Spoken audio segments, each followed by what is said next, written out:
राज्यात विधानसभा निवडणुकीचं बिगुल वाजलंय आणि त्या पार्श्वभूमीवर सर्वच राजकीय पक्षांनी आपापली मोर्चे बांधणी सुरू केली आहे। आतापर्यंत कोणत्याही पक्षाने उमेदवार जाहीर केले नसले तरी सुद्धा संभाव्य उमेदवारांनी त्यांच्या लेवलवरती प्रचाराला सुरुवात केलेली दिसते। असाच प्रचार आता अलिबागमध्ये सुद्धा होताना दिसतोय। काही अपवाद वगळता पूर्वी शेकापचा बालेकिल्ला असणारा हा मतदारसंघ आता शिंदेंच्या शिवसेनेच्या ताब्यात आहे। त्यामुळे शेतकरी कामगार पक्षानं हा गड पुन्हा एकदा आपल्या ताब्यात घेण्यासाठी जोरदार कंबर कसली आहे, तर तिकडे महायुती देखील चांगलीच कामाला लागली आहे। मात्र या अलिबागमधून उमेदवारी कोणा एकालाच मिळणार असली तरी सुद्धा महाविकास आघाडीतून मात्र एक दोन नव्हे तर तब्बल तीन इच्छुकांनी तयारी सुरू केली आहे। त्यामुळे या मतदारसंघासाठी महाविकास आघाडीकडून काँग्रेस, ठाकरे गट आणि शेकापमध्ये रस्सीखेच होण्याची दाट शक्यता आहे। त्यामुळे साहजिकच प्रश्न असा पडतो की अलिबाग विधानसभेचं तिकीट नेमकं कोणाला मिळणार, मतदारसंघात कोणाची किती ताकद आहे, अलिबागचा इतिहास आणि सध्याची राजकीय समीकरणं काय सांगतात, कोण कोणाला फाईट देईल, हेच आपण आपल्या आजच्या या व्हिडिओमधून जाणून घेणार आहोत। नमस्कार, मी मयुरी आणि तुम्ही पाहताय लगावबत्ती। 2019च्या विधानसभेच्या निवडणुकीत हा मतदारसंघ एकसंध असलेल्या शिवसेनेने जिंकलेला होता। महेंद्र दळवी हे सध्याचे अलिबागचे विद्यमान आमदार आहेत। शिवसेनेतील फुटीनंतर दळवी यांनी एकनाथ शिंदे यांची साथ दिली आणि महायुतीत सहभागी झाले। 2019 पर्यंत अलिबाग हा शेतकरी कामगार पक्षाचा बालेकिल्ला म्हणून ओळखला जात होता।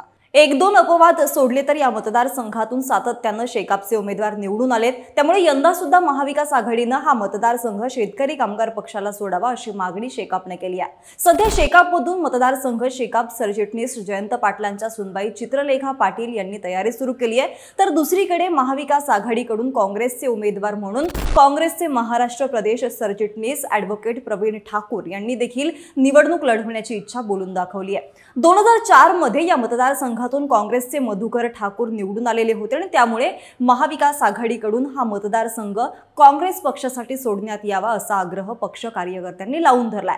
काँग्रेस आणि शेकाप या व्यतिरिक्त ठाकरेंच्या शिवसेनेचे जिल्हा प्रमुख सुरेंद्र म्हात्रे यांना उमेदवारी दिली जावी अशी मागणी सुद्धा पक्षश्रेष्ठींकडे केली जाते। गेल्या विधानसभा निवडणुकीत या मतदारसंघातून शिवसेनेचे महेंद्र दळवी हे निवडून आलेले होते आणि त्यामुळे शिवसेनेने या मतदारसंघावरचा हक्क सोडू नये अशी इच्छा स्थानिक कार्यकर्ते व्यक्त करतात।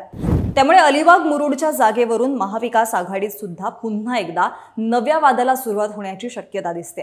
शेकापच्या सुभाष पाटील यांना तब्बल 32,924 मतांनी बॅकफुटला टाकत शिवसेनेच्या महेंद्र दळवी यांनी आमदारकी खेचून आणलेली होती। अर्थात जिल्ह्यातील सर्वच आमदारांप्रमाणे दळवी देखील शिवसेनेच्या फुटीत शिंदे यांच्यासोबत गेले। शेतकरी कामगार पक्षासोबत हाडवैर घेणारे आणि महाविकास आघाडीच्या नेत्यांशी पंगा घेणारे आमदार म्हणून दळवींची ओळख आहे। नुकत्याच झालेल्या लोकसभा निवडणुकीत सुद्धा अलिबागने महायुतीच्या बाजूने कौल दिलेला होता आणि त्यामुळे दळवी यांची आमदारकी सेफ झोन मध्ये आहे असं म्हणायला हरकत नाहीये। मात्र भाजपा जिल्हा उपाध्यक्ष दिलीप भोईर यांनी सुद्धा उमेदवारीसाठी दंड थोपटलेत आणि त्यामुळे महायुतीत सुद्धा अलिबागसाठी जागा वाटपाचा तिढा वाढू शकतो। आता पाहूयात अलिबाग विधानसभा मतदारसंघाचा इतिहास कसा राहिलाय त्याबद्दल।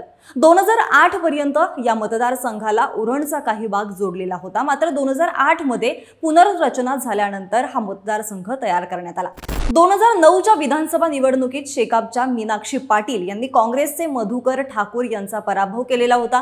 पुढे 2014च्या विधानसभा निवडणुकीत शेकापचे सुभाष उर्फ पंडित पाटील यांनी शिवसेनेच्या महेंद्र दळवी यांचा पराभव करून विधानसभेत पाऊल टाकलेलं होतं। तर 2019च्या निवडणुकीत महेंद्र दळवी यांनी त्यांच्या पराभवाचा बदला घेत सुभाष पाटील यांना पराभूत केलेलं होतं। त्यानंतर आता बारी आहे ती 2024च्या विधानसभेच्या निवडणुकीची। अलिबाग विधानसभा मतदारसंघ हा रायगड लोकसभेमध्ये येतो। नुकत्याच झालेल्या लोकसभा निवडणुकीत या ठिकाणी अजित पवार गटाच्या सुनील तटकरे यांचा विजय झालेला आहे, तर ठाकरे गटाचे नितीन गीते यांचा पराभव झालेला होता। या निवडणुकीमध्ये सुनील तटकरे यांना 5,08,352 मतं मिळाली होती, तर गीतेंना 4,25,568 मतं मिळाली होती, ज्यात 82,784 मतांच्या लीडने सुनील तटकरे खासदार झाले। आता लोकसभेतलं मताधिक्य पाहता इथे महायुतीचं पारडं साहजिकच जड दिसतं आणि हेच रायगड जिल्ह्यातील महायुतीचं वर्चस्व पाहता ऐन विधानसभेला शेकाप वेगळी भूमिका देखील घेऊ शकतात। त्यातच आता यंदाच्या विधानसभेला शेकापमध्ये गृहयुद्ध सुरू होण्याची शक्यता आहे। त्याचं कारण म्हणजे काही दिवसांपूर्वी अलिबाग विधानसभेच्या उमेदवारीसाठी माजी आमदार सुभाष पाटील यांनी परस्पर आपल्या उमेदवारीची घोषणा केलेली होती। त्यावेळी सुभाष पाटील यांनी जयंत पाटील आणि चित्रलेखा पाटील यांच्यावरती अप्रत्यक्ष टीका देखील केलेली होती। शेतकरी कामगार पक्ष हा कोणत्या कुटुंबाचा पक्ष नाहीये, कार्यकर्ते ठरवतील उमेदवार कोण, मात्र कोण एक व्यक्ती उमेदवारीबाबत ठरवू शकत नाही अशा शब्दात पंडित पाटील यांनी त्यांच्या भावना व्यक्त केलेल्या आहेत। तर रील स्टार किंवा फेसबुक स्टार यांना राजकारण कितपत कळतं असं म्हणत जयंत पाटील यांच्या सुनेला सुद्धा सुभाष पाटील यांनी टोला लगावला होता।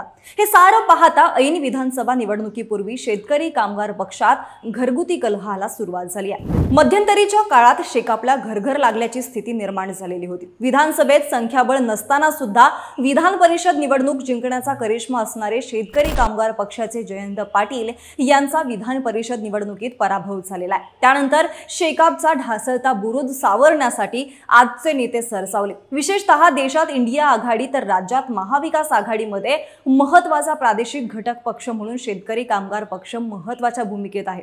मात्र रायगडमध्ये अलिबाग मुरुड मतदारसंघाच्या उमेदवारीबाबत मोठा पेच आणि संभ्रम निर्माण झालाय। त्यामुळे शेकापचे सरचिटणीस जयंत पाटील या अंतर्गत वादावरती काय भूमिका घेणार हे पाहावं लागेल। तर असा होता रायगड जिल्ह्यातील अलिबाग विधानसभा मतदारसंघात येणाऱ्या निवडणुकीचा राजकीय आढावा। बाकी या मतदारसंघामध्ये कोण निवडून येईल, तुमचा कौल कुणाला असेल ते आम्हाला कमेंट करून नक्की कळवा आणि लगावबत्ती YouTube चॅनलला सबस्क्राइब करायला विसरू नका।